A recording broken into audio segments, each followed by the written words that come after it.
የኢትዮጵያ መከላከያ ሰራዊትና የፋኖ ታጣቂዎች መስከረም 9 ቀን 2018 ዓ.ም ባወጧቸው መግለጫዎች በአማራ ክልል በሚካሄደው ግጭት ዙሪያ እርስ በርሳቸው የሚቃረኑ የድል ዜናዎችን ይፋ አድርጓል። ሁለቱም ወገኖች በየበኩላቸው ከፍተኛ ወታደራዊ የበላይነት ማግኘታቸውን ገልጿል። በአንድ በኩል የምስራቅ አማራ ፋኖ ምኒልክ ዕዝ ቃል አቀባይ ፋኖ መሐመድ ሞገስ እንዳስታወቁት በምስራቅ አማራ ዞን በሚገኙ የግራናና የጌንጮ ጨፌ ተራራማ አካባቢዎች ላይ ከመንግስት ጋር ጦርነት በተደረገ ውጊያ ኃይሎች ከፍተኛ ድል አስመዝግበዋል። በዚህ ውጊያ ከ86 በላይ የመንግስት ወታደሮችን መግደሉንና ከ45 በላይ የሚሆኑትን ደግሞ ማቁሰሉን ቃል አቀባዩ ገልጿል። የመንግስት ጦር በደረሰበት የሞርተርና የዲሽቃ ተኩስ ተደናግጦ ለመበታተን መገደሉንም አክለዋል።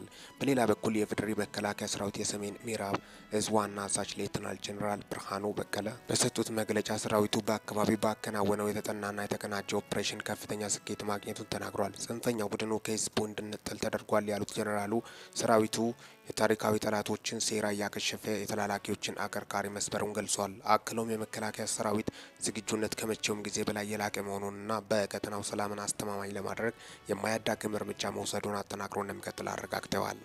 የሁለቱም ወገኖች መግለጫዎች በክልሉ ያለውን የጦርነት ሁኔታ ውስብስብነትና እውነተኛውን የመረጃ ፍሰት ለማረጋገጥ ያለውን ችግር ያሳያሉ።